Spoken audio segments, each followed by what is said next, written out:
Hey, welcome back to another episode of Soulful Sundays with Madge.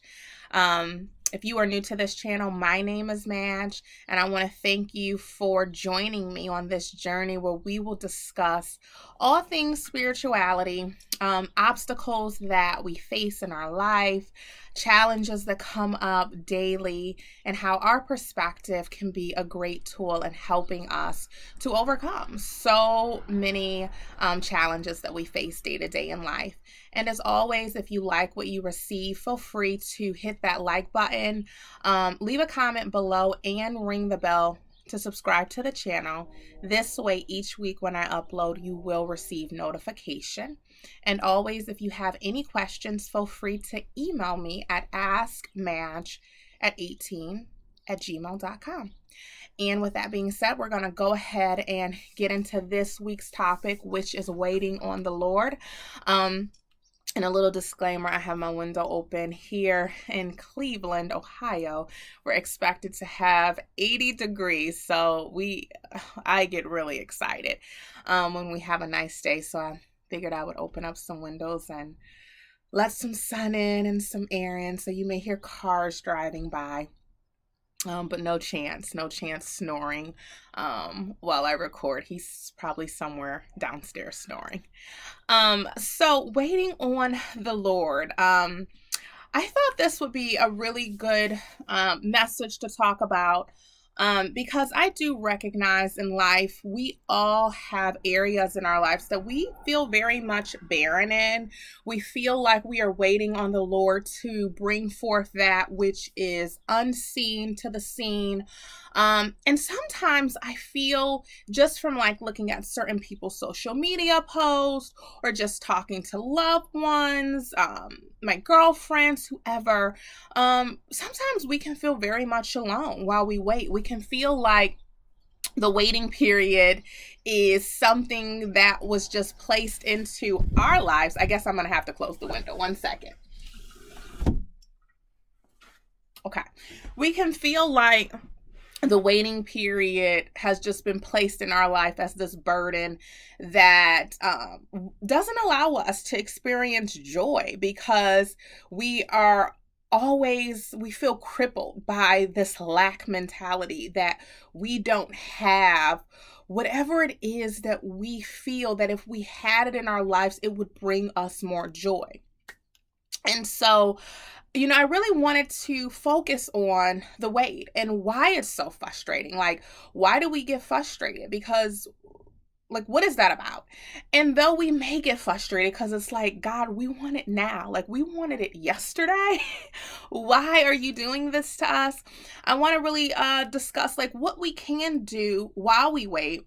And also why sometimes the wait is more beneficial than what we realize, and that God knows what's ahead. God knows why we're waiting, what is in the present moment that we need in order to be ready for when we are no longer waiting, and the importance of the wait. It's difficult, but it can be important, and it can be helpful for us if we choose to see it that way.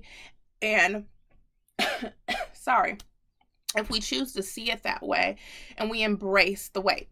So I actually want to reference the Joyce Meyer organization, because she had a article on her webpage that was talking about what to do when you are waiting on God.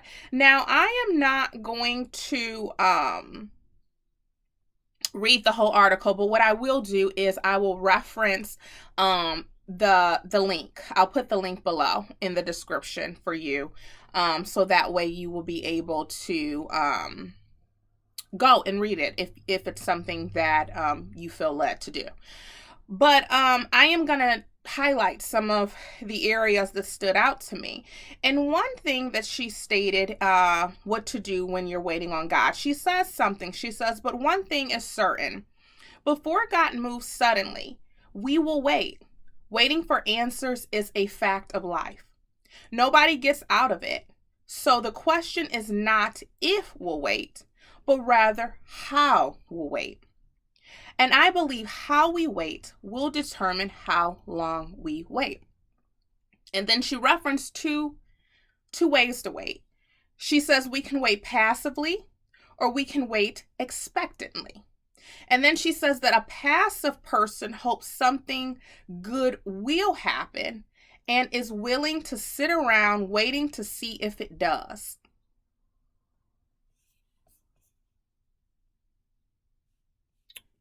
I apologize. A notification came up, but we're all good. I tell you, whatever, something really is like not wanting me to give this message, but I'm gonna keep going. So where was I? A passive person. I'll go back. So she said, a passive person hopes something good will happen and is willing to sit around waiting to see if it does. After a short time, he or she gives up, saying, "That's it. I've waited and waited, and nothing's happened." The passive person has a lot of wishbone, but not much backbone. And then an expectant person, on the other hand, is hopeful, believing the answer is just around the corner, due to arrive any minute. His belief or her belief is not a passive thing.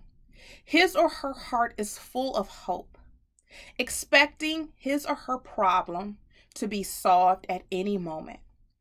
He or she wakes up every morning expecting to find the answer.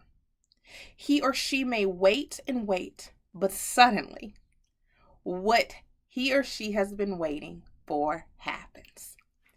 And then she lists, how an expected person waits. You're eager with faith, and then all of a sudden, God makes a move, and the wait is over. And so I want to, share a story. Some, you may have heard, others you may not have heard. And if you have heard it, you may not have heard this particular way of telling the story.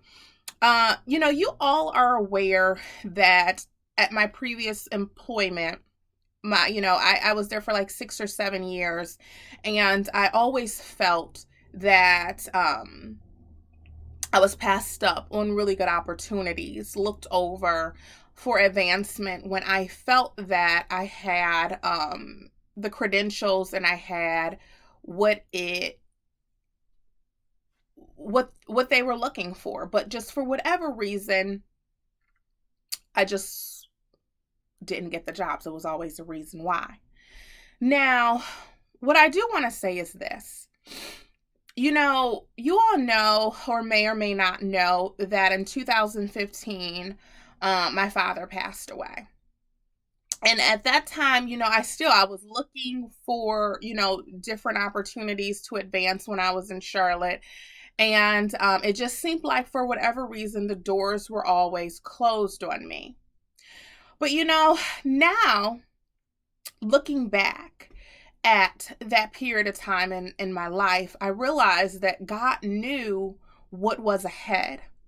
God knew that not only would I be divorcing unexpectedly, God also knew that I was going to unexpectedly lose my father. Now, if I would have, now knowing the events that had taken place in my life, if I would have received promotion prior to 2015 while I was out of state, I cannot say that even if my life had fell apart with going through the divorce with my husband, or knowing that I had a pending divorce on the horizon, that I would have moved back to Ohio, and been able and privileged and honored to live right next door to my father for his last 90 days here on earth. That, it gets emotional, but that That matters. And no promotion, no worldly promotion. I'm sorry, y'all.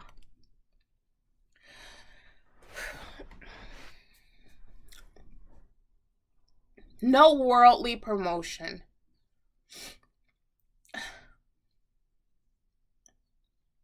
No advancement.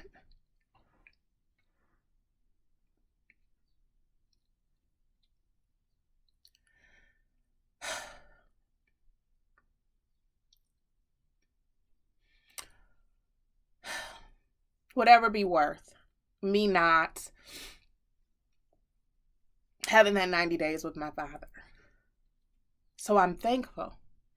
I'm thankful and I'm grateful that God closed those doors. So then also my father was and I got to get off talking about him. My father I was very reliant on him. So when he left, there were things that I had to learn to do for myself. So the promotions became something that actually would have been a hindrance in my life, because not being promoted allowed me to move back home while going through the divorce. It allowed me to have those last 90 days with my father. And it allowed me to work from home with my children, to be present with them going off to school, present with them when they came home. So the wait was actually a very good thing.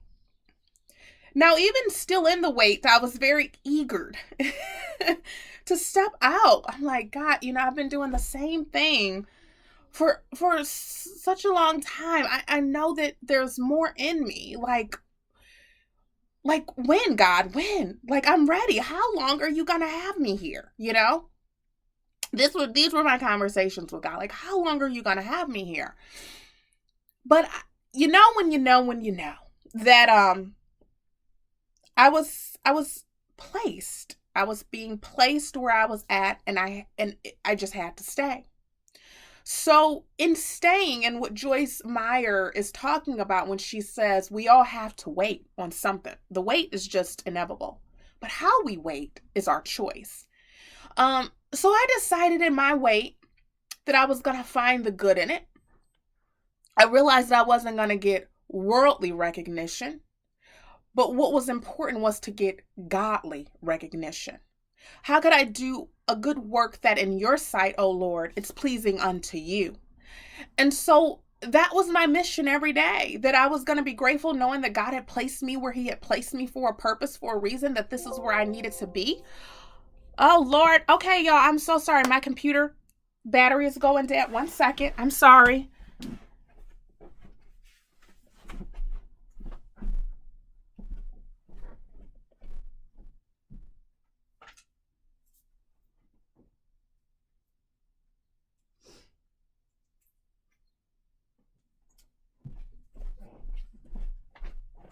So many distractions today, y'all. I tell you, I think sometimes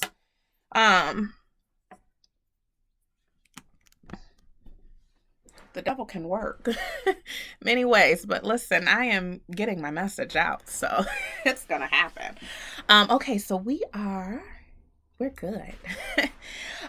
So if I think I remember where I left off, I realized that I had to do a work that was pleasing to myself and to God, because I couldn't count on my VPs to recognize me. But if I could do a work that it didn't matter if the world's seen, but as long as God's seen, I knew that that would matter the most, how I waited. And that's how I chose to wait. I was going to be eager every day, knowing that one day God was going to present an opportunity for me that will be good, and my role was going to be to start designing in my image, in my journaling, whatever you choose to do, your vision board, through prayer, through meditation, what I wanted to bring forth. into my next role, that I definitely wanted it to be something that would work for my family. That was important. Um, but that more importantly, in my present role, I was going to continue to do good. I wasn't going to be nasty, or I wasn't going to do work that was just half done work with, just no care because you're looking to get out. No, I was going to do work as if I was working for my promotion, because I was working for a promotion. My promotion was going to be in the form of how God was going to present it to me once my wait was over. And my promotion may not have been with my current company, but I was going to work for the next. And what was important is how we treat our present moment, how we treat our now as we are preparing for our next. So I was going to take very good care of my present.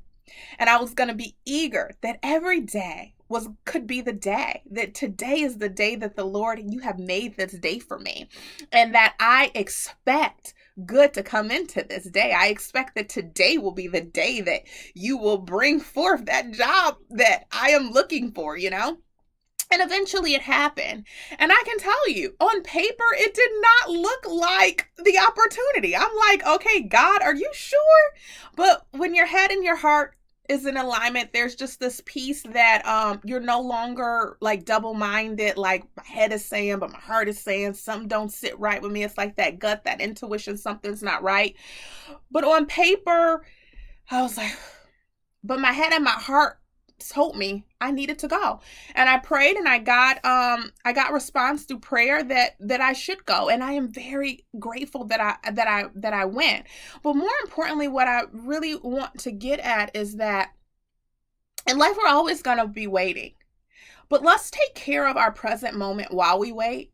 Let's be eager and expectant that God has heard your prayer, that God has heard your cries, that God knows why you're waiting. That sometimes when we wait, we think it's a punishment, but it's actually truly a blessing. And I hope my story that I shared with you about my father lets you know that my wait was a blessing. It was not a punishment. My wait was for my good. My wait was for my family's good. My wait was for my household's good. I didn't see it because I didn't know what was coming. I didn't know all the twists and the turns that life was gonna give to me and still given to me. But God was preparing me for everything that I would experience and continue to experience. And it just was not my time. And had I went too soon, it really could have been detrimental to me, to who I would have been able to be, to show up in life to be, because I went too soon. And more importantly, I believe that it helped to shape and to mold me into who I am today. So your wait can be so beneficial and such a blessing, but we have to get an agreement that while we wait, we're going to choose to see the good in the wait. We're going to take care of our present moment while we wait. We're going to do a work that is pleasing to ourselves and to God while we wait. And we are going to expect our promotions to come from God, not of this world. We're going to expect for God to give us the promotion. Because when God gives us gifts, when God gives us promotion, nothing of this world can take that away. That is from God. So we want our promotion to come from God. And let's be eager while we wait. Let's expect that God is going to do it. And here's another thing that I really want to share, and you may have already experienced this. As soon as we get it, we literally are happy for a moment. And then we're ready for something else, right? We're ready to bring forth something else into our lives. That is just truly how we are set up, to want more. Like, we're never satisfied. So let that, bring you some peace too. As soon as you get it, you're going to be working towards something else. Here I am. I'm getting it, and I'm working towards other things. I'm literally in the present moment, but I'm like at least 3-4 years out in my plans. I'm putting in work today based off where I see myself in 3 or 4 years. So though God is giving me what I was looking to receive almost 7 years, well, probably not quite 7 years, but maybe at least 5 years ago, God is given to me now, and I have it, and I'm thankful and grateful for it, but I'm already manifesting what I want to see in my life in 4 years. And guess what? When I get it, I'm going to be looking at what I want to see in my life in another 4 years, so we might as well have joy while we wait and truly enjoy our lives and truly enjoy the process, because we're always going to be working towards something else as soon as we bring forth that from the unseen to the seen. So I want you to not be a passive waiter. I want you to be an eager and expectant waiter. And if you want to read that on the article from Joyce Meyer, I will make sure that link is in my description. So I want you to enjoy your day. Hopefully you have some warm weather today like me. I'm super excited. Oh, and I also want to let you know I'm doing something new. Life is really picking up for me. I think I told you that my daughter has been editing my videos for me and getting everything uploaded. See, I'm sharing with you all little secrets because it's really not a secret, because this actually can be helpful to someone who wants to start, but you're like, I don't know what I'm doing. It's fine. You don't always have to know what you're doing. So, my daughter actually records my videos and uploads them for me, because I didn't know what I was doing.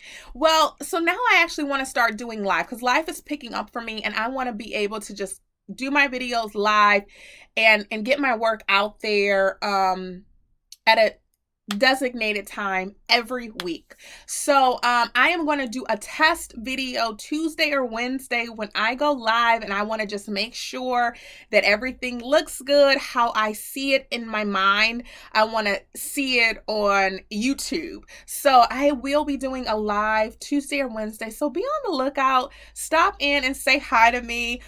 This is going to be new to be talking and seeing people pop up, but it's going to be good. Life is about change, evolving, and getting better. So I will start doing Soulful Sundays live every week. So I want to do a test on Tuesday or Wednesday and just see what that looks like. And if all is well and I know clearly what I'm doing, I'm going to start every Sunday doing live streams. So I thank you. I love you. And I want you to remember, be an eager, expectant waiter on the Lord. All right. Bye.